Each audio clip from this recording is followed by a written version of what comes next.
Bienvenidos, bienvenidas. Es un placer para mí poder compartir con todos ustedes este espacio. Mi nombre es Gabriel Migliarino. Yo soy bioquímico, resido en Buenos Aires, Argentina, y soy el director de G. Migliarino Consultores. Esta empresa tiene más de 12 años en el mercado. Nos dedicamos a lo que es capacitación de profesionales del área de la salud, específicamente del entorno de los laboratorios clínicos y bancos de sangre. Y también trabajamos acompañando laboratorios clínicos y bancos de sangre en procesos de certificación y acreditación de normas. Trabajamos con distintas empresas del área de diagnóstico y también con organismos de acreditación. Gabriel, muchísimas gracias por compartir con nosotros este espacio. Justamente el día de hoy queremos tocar contigo a sabiendas del expertise que se tiene con toda la parte de la acreditación, certificación de los laboratorios bancos de sangre. Pues actualmente sabemos muy bien que sigue todavía estando presente este tema de la pandemia por el virus de SARS-CoV-2 y pues para poder enfrentar la propagación de este virus, que causa la COVID-19, sabemos lo fundamental que es contar con una infraestructura de pruebas que sea robusta, que sea consistente, que se implemente de manera adecuada, sobre todo.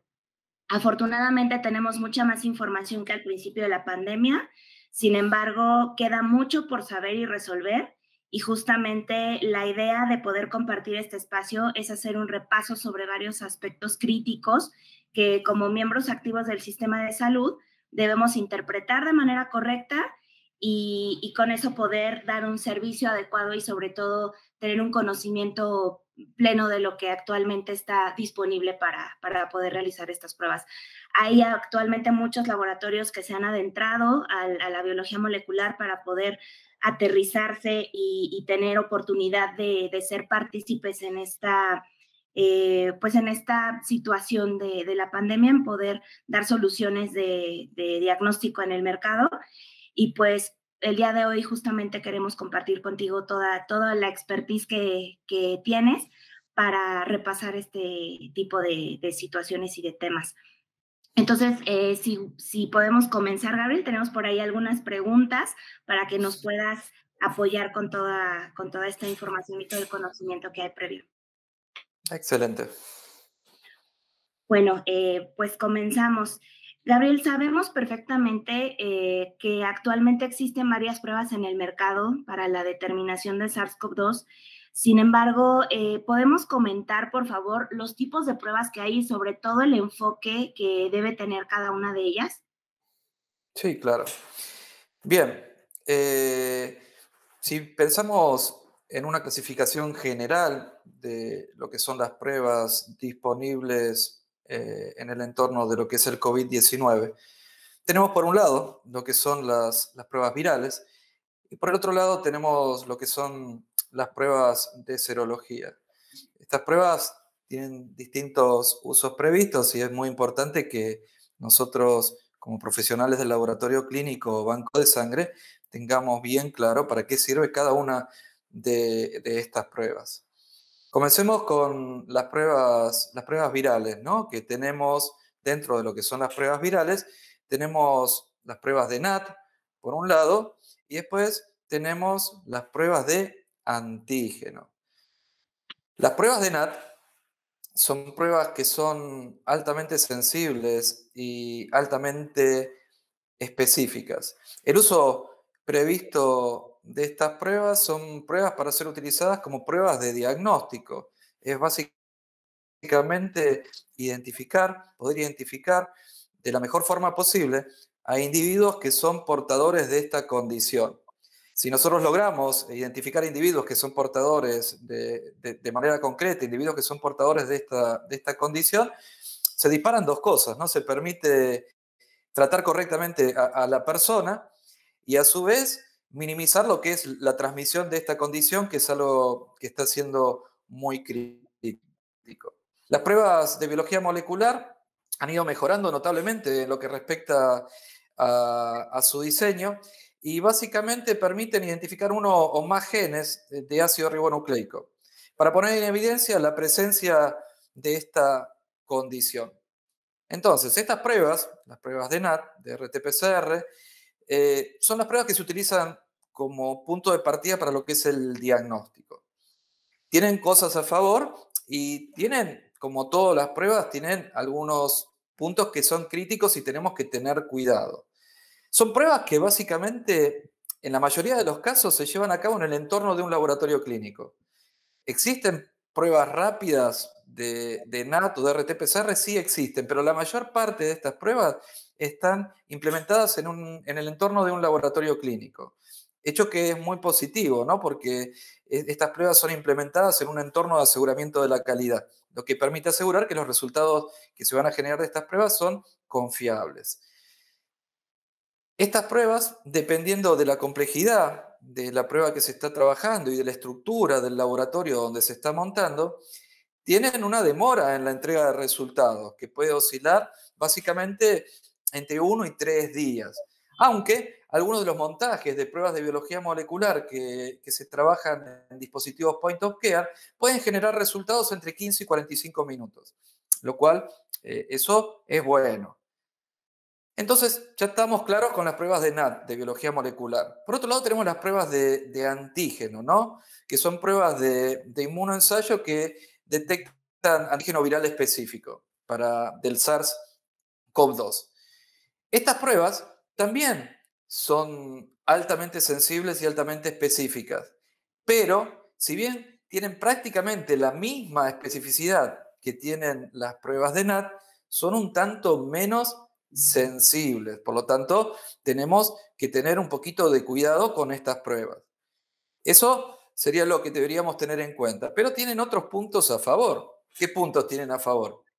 Y son pruebas que se montan con mucha facilidad en dispositivos point of care. Y esto permite generar resultados de una manera muy pronta, ¿no? Entonces, si nosotros estamos haciendo tamizajes en una determinada población con este tipo de pruebas, vamos a poder obtener resultados de manera pronta. Hay que tener cuidado en qué contexto se aplican estas pruebas de antígeno, porque la referencia sigue siendo las pruebas de NAT, ¿no? Entonces, puede darse alguna situación que tenemos un individuo que es sospechado de tener la condición, o un individuo que es sospechado y presenta síntomas, o un individuo que es sospechado por haber estado en contacto estrecho con una persona que está confirmada como portador de la condición. Y le hacemos una prueba de NAT, una prueba de antígeno, y la prueba de antígeno nos da negativa. Negativo. Entonces, es un resultado que, dado el contexto del individuo, las características que yo les acabo de mencionar, es una prueba que debería ser verificada por biología molecular, por una prueba de NAT. Entonces, a favor, sí. Perdón, entonces aquí estamos hablando que las pruebas de antígenos serían como una especie de escrutinio. O sea, a pesar de que nos sirven para el diagnóstico, la prueba siempre base o la prueba fundamental o la que tiene más, pues sí, como más peso a nivel de la seguridad del diagnóstico sigue siendo NAT, sigue siendo la PCR. Entonces, las pruebas de antígeno, si bien son una parte que viene a complementar para poder tener un diagnóstico más pronto. Sin embargo, sí corremos el riesgo, obviamente, de que por esta situación de la sensibilidad, no se puedan detectar todos los casos, y dos, también tener como la conciencia de que si ya existe todo este antecedente que mencionabas hace un momento, si es una persona que sabe que ha estado en contacto con alguna persona infectada o que si sabe que ha estado pues saliendo, que no ha llevado las medidas al 100% o que por necesidad ha estado saliendo y teniendo contacto con transporte público, más gente, etcétera, pues de cierta manera quepa la prudencia de sí voy, me hago una prueba de antígeno, ¿no? Pero siempre lo ideal sería como tomar como una confirmatoria la PCR. ¿Sería más o menos de esa manera como lo podríamos nosotros utilizar? Sí, básicamente sí. Lo pongo en contexto nuevamente bien cortito. Las pruebas de antígenos son pruebas de diagnóstico también, menos sensibles que las pruebas de NAT. Por los tiempos de entrega de resultados son óptimas para los tamizajes, para hacer el screening. Y ante situaciones dudosas como la que acabo de presentar, siempre recurrimos a una prueba de NAT como confirmatoria, y ante una discrepancia entre un resultado generado por una prueba de antígeno y una prueba de NAT, la que manda es la prueba de NAT.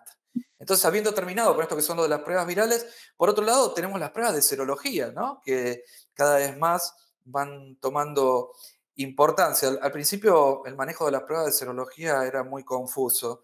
Hay algo que tener muy claro. De hecho, nosotros lo teníamos claro desde el principio, era que las pruebas de serología no sirven para diagnóstico, tienen otro uso previsto.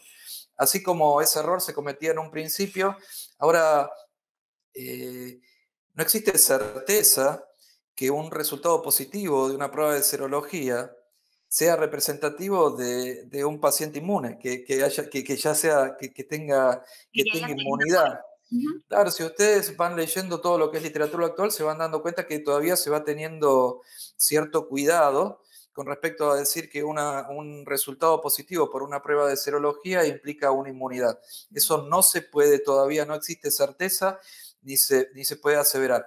Existe una alta probabilidad de que así sea, pero no existe una certeza. No todas las pruebas de serología son iguales. Las pruebas de serología hay muchas disponibles en el mercado y todas tienen distintos diseños, ¿no? Entonces, existen pruebas de serología que tienen como, podemos hablar primero de para qué tipo de anticuerpos están dirigidas las pruebas y después una diferencia a nivel del diseño. Tenemos pruebas que detectan solo IgG, tenemos pruebas que detectan anticuerpos totales y pruebas que detectan por separado IgM y IgG. Y la que detectan anticuerpos totales estamos incluyendo también lo que son los anticuerpos de tipo IgA. En lo que respecta, aunque no se sabe a ciencia cierta cuál es la interpretación de resultados positivos para antígenos de tipo IgA, en lo que respecta al diseño, hay diseños de pruebas que están dirigidas a la nucleoproteína N y hay diseños de pruebas que tienen como sitio antigénico la proteína S como un todo, es decir, considerando sus dos subunidades, la S1 y la S2, o los reactivos más recientes van a proteína S, pero se focalizan en el subdominio S1 y a su vez dentro del subdominio S1 se focalizan en el dominio de unión al receptor, en el RBD. ¿Sí? Y esto es más importante cuando charlemos un poquitito sobre cómo interpretar estos resultados con pacientes que han sido inmunizados a través de vacunación. Entonces, ya creo que ya tenemos un panorama más amplio de estas pruebas. Pruebas virales, que son las de NAT, las de antígeno, y por otro lado, las pruebas de serología con diferentes diseños. Ok, Gabriel, muchas gracias. Aquí, por ejemplo, dentro de las variantes que hay de las pruebas de biología molecular o de las que son de detección de virus específicamente, ¿qué debemos considerar al momento de escoger una prueba de PCR o de antígeno? ¿Cuáles serían como los puntos claves que deberíamos de focalizarnos para poder elegir la mejor prueba para realizar en el laboratorio? Está bien interesante la pregunta y estaría bueno que todos manejemos la misma información. Es muy importante considerar en qué población vamos a aplicar la prueba, ¿sí? Y cuáles son las características de los individuos sobre los cuales vamos a realizar estas pruebas. Y considerar cuál es la prevalencia de esta condición COVID-19 en la población que nosotros estamos estudiando. Esta prevalencia se llama como probabilidad pretest, ¿no? Entonces, eh, lo que es el valor predictivo positivo y el valor predictivo negativo de estas pruebas están influenciados por dos aspectos. Por sus características de desempeño, es decir, el porcentaje de acuerdo positivo y el porcentaje de acuerdo negativo, y además por la prevalencia de la condición en la población donde se está aplicando la prueba. Entonces, si trabajamos en una zona donde la prevalencia de la condición es relativamente baja, prevalencia de la condición es relativamente baja, y tenemos individuos asintomáticos, pero que han estado en contacto estrecho con un portador de la condición, sería recomendable trabajar con la prueba que sea más sensible y más específica para mejorar lo que es el valor predictivo de la prueba, hecho por el cual deberíamos trabajar con una prueba de NAT, ¿sí? De biología molecular. Cambiemos el escenario. Consideremos un entorno donde tenemos la prevalencia de la condición más alta en la población que estamos trabajando y además las características de los individuos son individuos que presentan síntomas y o han estado en contacto estrecho con individuos que que han presentado síntomas y son confirmados como portadores de la condición.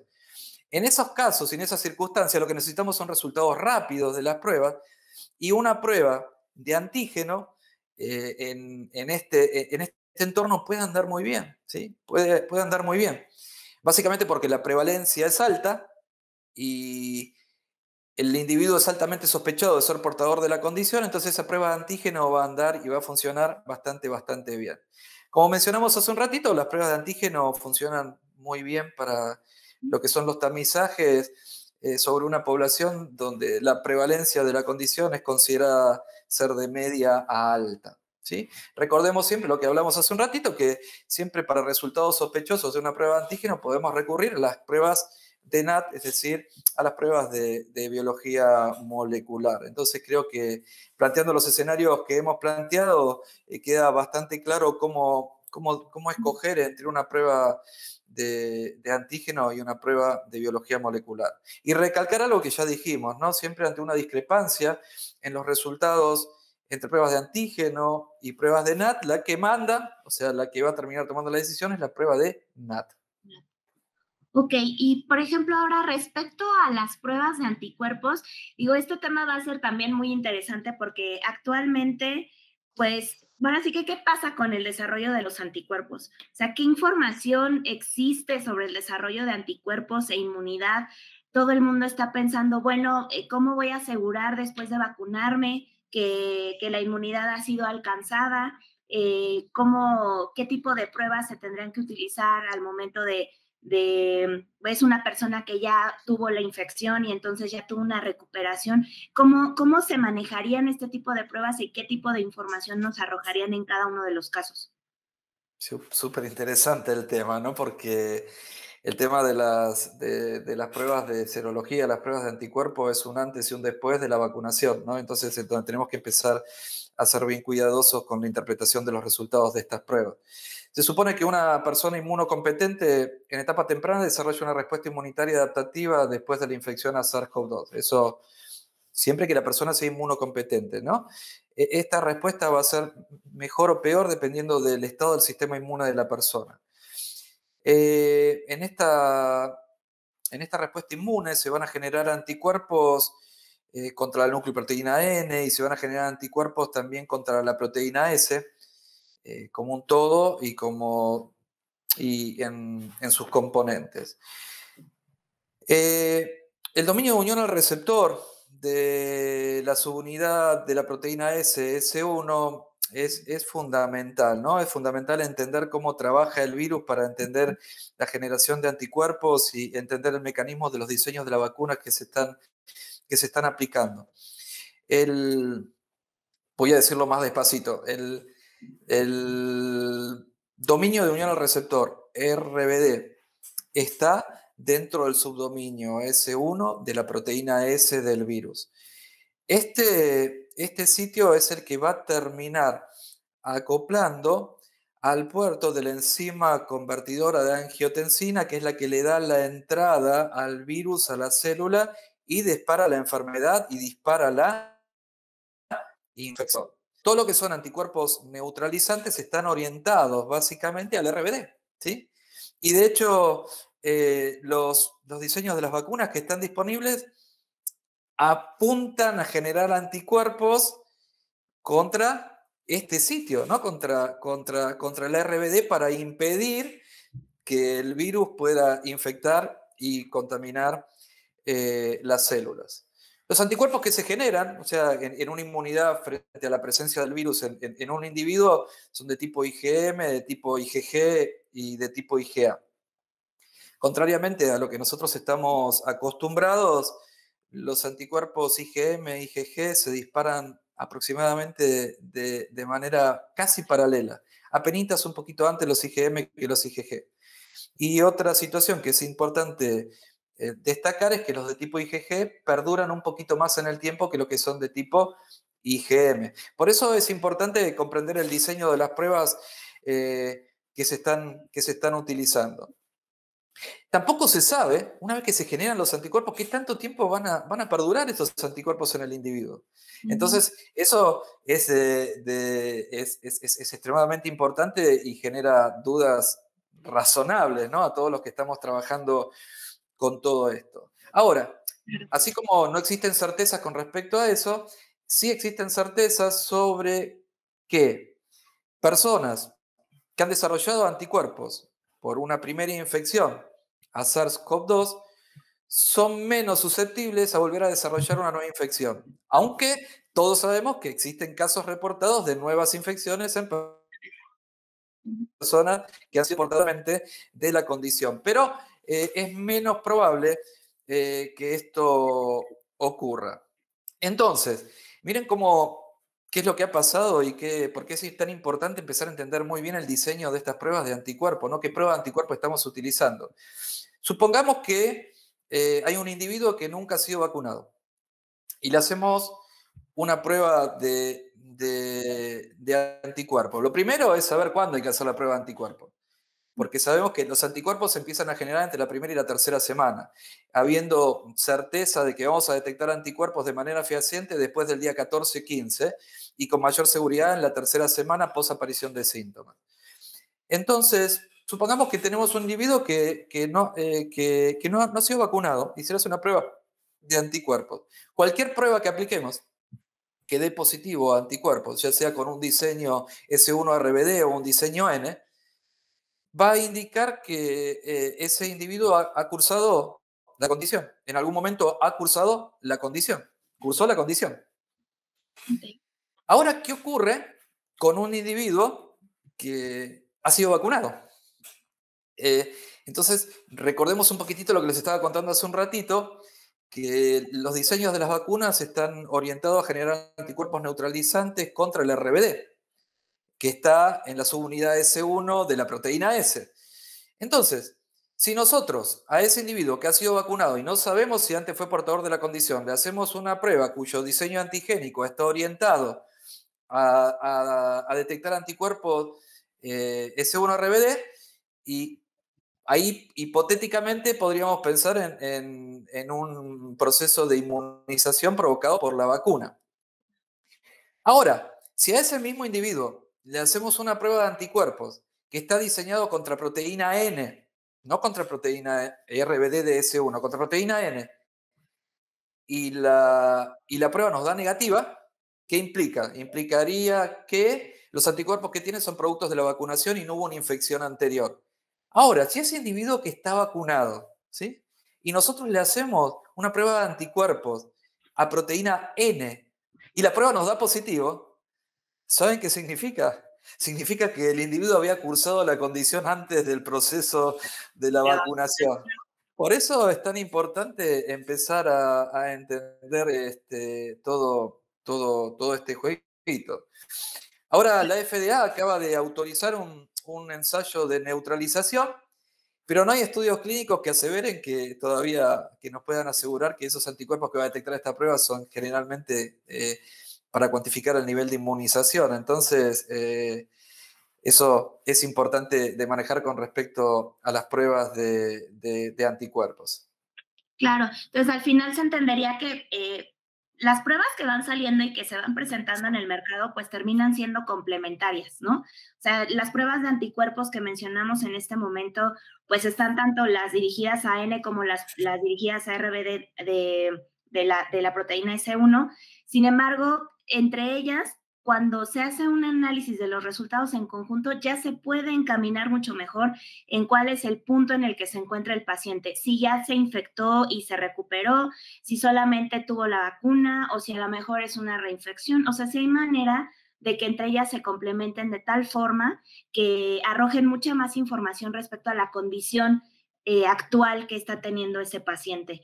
Y la otra también muy importante que alcanzamos a ver, Gabriel, es que pues a final de cuentas todas las pruebas que se realizan ahorita o que se está pensando realizar en este momento respecto a los anticuerpos neutralizantes, pues sí es tener como esa precaución. Digo, falta información, ya hay mucha, afortunadamente la hay, pero pues falta información, ¿no? Entonces, pues ir con cautela de tal manera que las pruebas se puedan aprovechar de la mejor manera.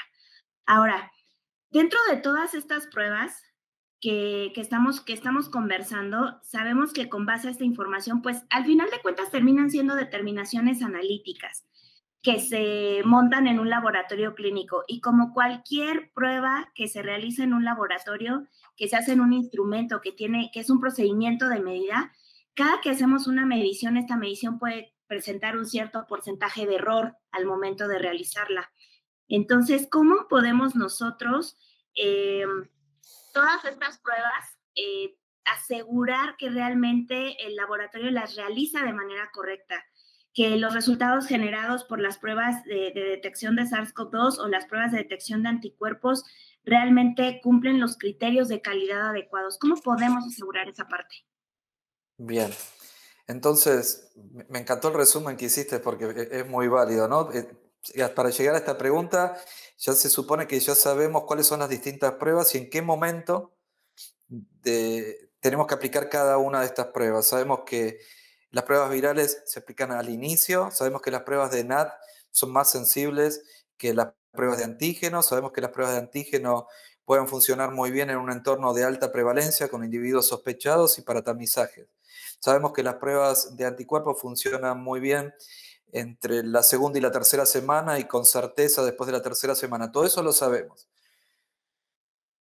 Sabemos que las pruebas de anticuerpos tienen distintos diseños y debemos considerar el diseño por todo este tema de lo de la vacunación para poder interpretar correctamente los resultados. Pero lo que vos dijiste es muy importante, ¿no? Porque cuando empezamos con todo esto que era el COVID-19, las pruebas parecían tan distintas como que si pertenecieran a otro área del laboratorio no creada o no generada. En realidad son pruebas que se aplican en el entorno de áreas del laboratorio clínico o banco de sangre que ya están funcionando desde antes. Entonces, son pruebas que, como vos bien dijiste, deben funcionar en un entorno de lo que es el aseguramiento de la calidad y tienen que ser correctamente implementadas. Recalqué el tema de que lo interesante de las pruebas de biología molecular es que se hacen en el entorno del laboratorio clínico, ¿no? Y entonces entran en un sistema de aseguramiento de la calidad. Así tienen que ser implementadas las pruebas. Las pruebas se van a implementar en plataformas analíticas, entonces esas plataformas analíticas que vamos a utilizar para implementar estas pruebas tienen que estar funcionando bien. Es decir, los instrumentos tienen que estar calificados. Nosotros tenemos que estar en condiciones de asegurar que estos instrumentos están en condiciones de funcionar como dice el fabricante que deberían funcionar. Al principio, hablar de especificaciones de desempeño analítico, tanto para pruebas de biología molecular como para pruebas de serología, parecía algo descabellado. Ya no lo es. Tenemos información disponible que nos permite generar especificaciones de desempeño analítico como para este tipo de pruebas, tal como lo haríamos con una prueba de HIV, de hepatitis C, con un Chagas, sífilis, toxo. O sea, no es algo que descabellado y tan atípico.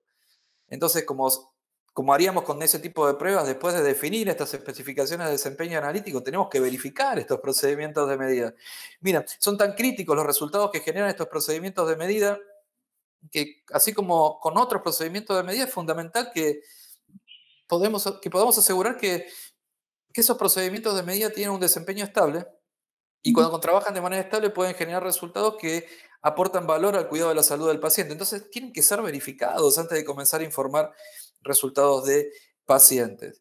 Y una vez que fue verificado y se empieza a trabajar de manera rutinaria, y básicamente como haríamos con cualquier otro tipo de pruebas, tenemos que trabajar en lo que es el control estadístico interno de la calidad, para detectar cambios en el comportamiento estable de estos procedimientos de medida que nos alerten sobre algún tipo de inconveniente antes de informar los resultados de los pacientes. Claro. Enrolarnos en esquemas de evaluación externa de la calidad y participar en este tipo de esquema y hacer un seguimiento del desempeño. Sí, Gabriel, creo que este punto es crucial. Se nos olvida de repente un poco que todos los métodos que utilicemos en el laboratorio clínico, hay manera de que tengamos a bien hacer experimentos o implementar protocolos para poder conocer realmente el desempeño de estas pruebas. Ahora, esta parte de la verificación de este tipo de metodologías que se montan en el laboratorio creo que es una parte crucial, pero platícanos un poco, si queremos nosotros como laboratorio clínico que tener esta información de nuestro método que estamos utilizando o del instrumento en el que estamos montando nuestra prueba, ¿qué sería lo mínimo que tendría que realizar el laboratorio para poder realizar esta verificación en el caso de las pruebas de detección de virus, por ejemplo, ¿no? Tanto de la parte de PCR como de la parte de detección de antígeno. Claro que sí.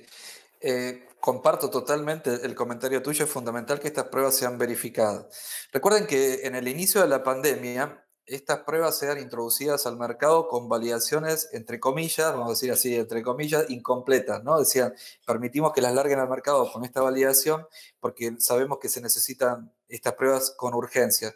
Pero esas validaciones se fueron completando, ¿no? Y hay validaciones cada vez mejores de estas pruebas. El requisito para poder verificar una prueba es que haya sido validada. Entonces ya contamos con las validaciones de todas estas pruebas, entonces podemos pasar a verificarlas. Cuando hablamos de pruebas virales, tanto NAT como de antígeno, y se necesita trabajar básicamente, vamos a empezar por las pruebas de NAT. Se necesita trabajar con diseños que ya conocemos, o sea, ¿qué tenemos que evaluar? Acuerdo positivo y acuerdo negativo. ¿Cómo lo podemos evaluar? Con un conjunto de muestras que se suponen portadoras de la condición y con un conjunto de muestras que se suponen ser no portadoras de la condición. Entonces, ¿cuántas muestras? Y por lo menos necesitamos 10 positivas y por lo menos 10 negativas. Y las 10 positivas da igual que sean todas iguales. Y no, la realidad sería que tendríamos que tener unas 5 que sean positivas importantes y unas 5 que sean con un positivo moderado. Y 10 negativas que no exista duda, ¿no? Si estoy haciendo esto con una prueba de NAT, esas muestras deberían ser valoradas por otro procedimiento de NAT que haya sido autorizado por un organismo competente, por ejemplo, la FDA. Pero también tenemos disponibles en el mercado, lo cual facilita notablemente las verificaciones, los paneles, ¿no? Que son un conjunto de muestras valoradas que nosotros ya tenemos certeza y las podemos colocar dentro de la plataforma analítica para proceder con el protocolo de verificación, que no se aparta de lo que es un EP12A2, la guía de las LSI que utilizamos para verificar las pruebas de serologías infecciosas. Para muchas pruebas de NAT, recuerden, la mayoría de las pruebas de NAT tienen interpretación cualitativa y también podemos llegar a verificar, porque el fabricante así lo validó, lo que es la precisión en condiciones de repetibilidad y en condiciones de precisión intermedia. Con protocolos acotados, siempre con un diagrama de ANOVA, por ejemplo, triplicados durante 3 días para evaluar lo que es repetibilidad y lo que es precisión intermedia y tener una verificación disponible lo más rápido posible. En tanto que para las pruebas de antígeno, con que lleguemos a lo del acuerdo positivo y al acuerdo negativo, con muestras concretas, ya vamos mucho mejor. Pero piensen que para la prueba de antígeno tenemos un validador de resultados que es una prueba de NAT, ¿no? O sea, podemos validar las muestras con NAT y usar esas muestras después para a esos individuos, tomarle muestra para usarlo para la verificación de las pruebas de antígeno. Entonces, eso se facilita un poquitito más. Fíjense en cuánto lo dije en un tiempito muy cortito, y es porque básicamente no es tan complejo hacerlo. Al principio nos hacíamos mucho lío porque pensábamos que esto era algo muy distinto, muy distinto, y en realidad no es tan distinto lo que hay que hacer a nivel de verificación. Lo que es importante es contar con las muestras y la presencia de paneles comerciales ha simplificado esto de manera notoria. Exactamente, Gabriel. Y pues pasa lo mismo con las pruebas de serología, ¿no? Si el laboratorio clínico o el banco de sangre monta una prueba de serología, pues también es fundamental poder realizar la verificación de la prueba para conocer el desempeño y saber que estamos emitiendo resultados pues clínicamente útiles. En el caso de las pruebas de serología, ¿qué sería lo que mínimamente se tendría que realizar dentro del laboratorio? Fíjense que lo interesante lo de las pruebas de serología, que la respuesta la tuvimos siempre a mano, ¿no? De cómo verificar estas pruebas, porque en realidad veníamos verificando pruebas con el mismo modelo desde hace muchísimo tiempo. ¿Qué tenemos que verificar? Lo que es acuerdo positivo y acuerdo negativo, lo que es el acuerdo diagnóstico. ¿Qué nos desorientó al principio? Que no nos hablaban más de sensibilidad y especificidad y nos empezaron a hablar de acuerdo. Entonces ya nos volvíamos locos porque nos hablaban de acuerdo y nos sacaron de sensibilidad y especificidad. Después leímos un poquitito más y dijimos, pero esto es lo mismo. Básicamente lo único que varía es la referencia que se utiliza para asignarle el diagnóstico a las muestras que se van a utilizar como referencia. Entonces, como las muestras que se utilizan para serología son muestras que han sido valoradas por NAT y NAT no puede ser considerado un método de referencia absoluta, entonces hablamos de acuerdo y no hablamos de sensibilidad y especificidad, aunque los numeritos son exactamente idénticos. Entonces sabemos que tenemos que hacer acuerdo positivo y acuerdo negativo. Y acá viene como un tanto más fácil. Tenemos paneles disponibles. Buenísimo. Tenemos paneles y esto nos facilita todo muchísimo. Pero si no, tenemos individuos que han cursado la enfermedad y han sido diagnosticados con pruebas de NAT. Entonces pueden ser referencia para las pruebas de serología. Y tenemos para los individuos negativos que se van a necesitar, eh, tenemos muestras guardadas en nuestra seroteca que son vamos a decir, para simplificarlo, del primer semestre del 2019. La pandemia no existía. Entonces esas muestras no tienen por qué tener anticuerpos para el SARS-CoV-2. Entonces se pueden utilizar como referencias negativas. Cantidad de muestras, y por un lado tenemos lo mínimo necesario, 10 y 10, y por otro lado, cuando verificamos, podemos verificar de dos formas. Podemos verificar las especificaciones del fabricante, y ahí con 10 y 10 andamos bastante bien, o a veces podemos verificar recomendaciones, ¿no? O sea que se pide que las pruebas tengan una sensibilidad mayor al 99%. Entonces, cuando vamos a verificar este tipo de recomendaciones, necesitamos más muestras. Y se necesitan un mínimo de 40, ¿sí? Eso es la realidad. ¿Y después qué más? Y nada que desconozcamos, precisión, porque muchas pruebas de las que se usan para anticuerpos generan resultados binarios, pero tienen una respuesta interna continua. Y entonces cuando van a ver los insertos, dicen, estamos viendo un inserto que se parece a un inserto de HIV o de hepatitis C, y que nos dice que las especificaciones de precisión fueron hechas con un protocolo EP5 de la CLCI, como lo hace para el HIV, para la hepatitis C. Y entonces con un EP15 estamos sobrados para hacer estas verificaciones. Pero por cuestiones de tiempo, yo asumo que también podemos adoptar un modelo más chiquitito de verificación, como es una muestra positiva, una positiva débil y una negativa por triplicado durante 3 días, con un diseño de ANOVA, y eso también funciona bien. Entonces, ya se dieron cuenta que la verificación de estas pruebas no es tan complicada, más ahora con todo lo que tenemos disponible en el mercado. Recuerden que las pruebas de flujo lateral, por lo general, vienen sin especificaciones para precisión, y si los traen, nunca van a traer para repetibilidad, porque cada muestra es una corrida analítica diferente. Entonces, van a tener especificaciones, si las traen, para precisión total. Entonces, recuerden, no se puede verificar lo que no está declarado. Revisar el inserto y en función de eso trabajar. Recuerden que además el inserto lo tienen que revisar antes de decidir si les va a servir la prueba, porque tomando el inserto de manera teórica, yo puedo ver cuál es el acuerdo positivo y el acuerdo negativo que declara el fabricante. Puedo tener una idea de cuál es la prevalencia de la condición en la población donde yo voy a aplicar la prueba, y de esa manera, sin gastar una determinación, puedo hacer estimaciones de los valores predictivos de la prueba y ahí definir si esa prueba me va a servir o no me va a servir. Y si yo decido que me va a servir, ahí procedo a la verificación. Exacto. Gabriel, y hace rato nos mencionabas algo que me generó también mucha, pues, intriga, digamos, ¿no? Si bien estas pruebas las vamos a manejar de tal manera que bajo un conocimiento que ya tenemos previo de otras pruebas que manejamos en el laboratorio, hablando de tema verificar las pruebas para poder asegurar el desempeño de las mismas, y el tema que hablábamos al principio, que sería el primer paso fundamental, que es la calificación de los equipos. Si la prueba se va a montar en un instrumento, es un equipo que de manera inicial debe estar calificado. Entonces, vamos con la calificación, la verificación de los instrumentos, y así de manera sistemática, porque va siendo como paso por paso. Entendemos entonces que el paso siguiente después de la verificación de un método, ¿qué sería? O sea, para poder, ya conocemos el desempeño de nuestro método porque hicimos una verificación del mismo. ¿Cómo vamos a asegurar que ese desempeño que se mostró estable en ese momento va a continuar a través del tiempo o puede sufrir ciertas mejoras? ¿Cómo podemos implementar esa parte?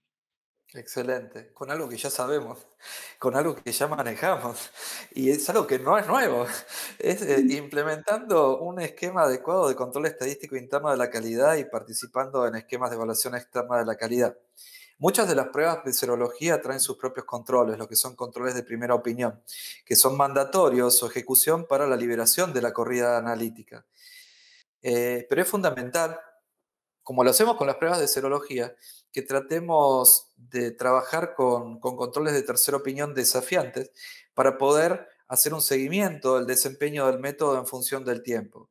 Estos controles nos pueden alertar sobre variaciones en el desempeño estable del procedimiento de medida. Entonces, si nosotros trabajamos solamente con los controles de primera opinión, es un todo o nada, ¿no? ¿Libero la corrida o no la libero? Cuando yo voy siguiendo el desempeño, voy viendo qué tan bueno es el desempeño de esto, dentro de esos rangos que nos va permitiendo el fabricante. Y si tenemos una tendencia o un desvío marcado, nos va a alertar sobre esa situación. Entonces, es fundamental implementar un esquema de control estadístico interno de la calidad, correr lo que es obligatorio, que son los controles de primera opinión para la liberación de la corrida analítica, y trabajar con controles de tercera opinión para trabajar en el seguimiento del desempeño de los procedimientos de medida en función del tiempo. Otra cosa que es importante, siempre que puedan, siempre que se pueda, es participar en esquemas de evaluación externa de la calidad.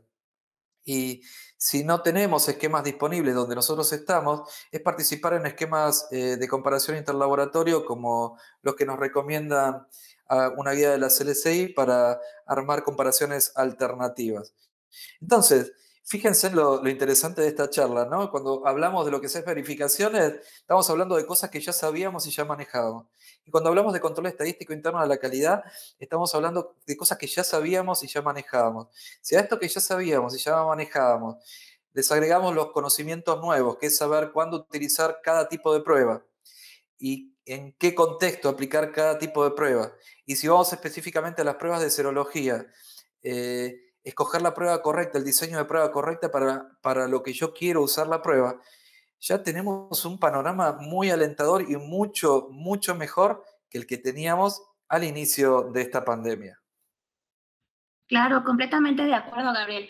Pues al final de cuentas creo que, como bien mencionas, es conocimiento que está ahí, digo, aterrizado ya a toda esta nueva realidad y es añadir una prueba más al laboratorio. Ahora está la determinación de SARS-CoV-2 con las diferentes pruebas que hay en el mercado y pues sea la prueba que sea, así se tenga que implementar, digo, tocamos madera, ¿verdad? Pero que no, que salga un virus nuevo, lo que tenga que suceder, pues siempre cualquier prueba diagnóstica que se monte en el laboratorio tiene a bien pues buscar, ¿verdad?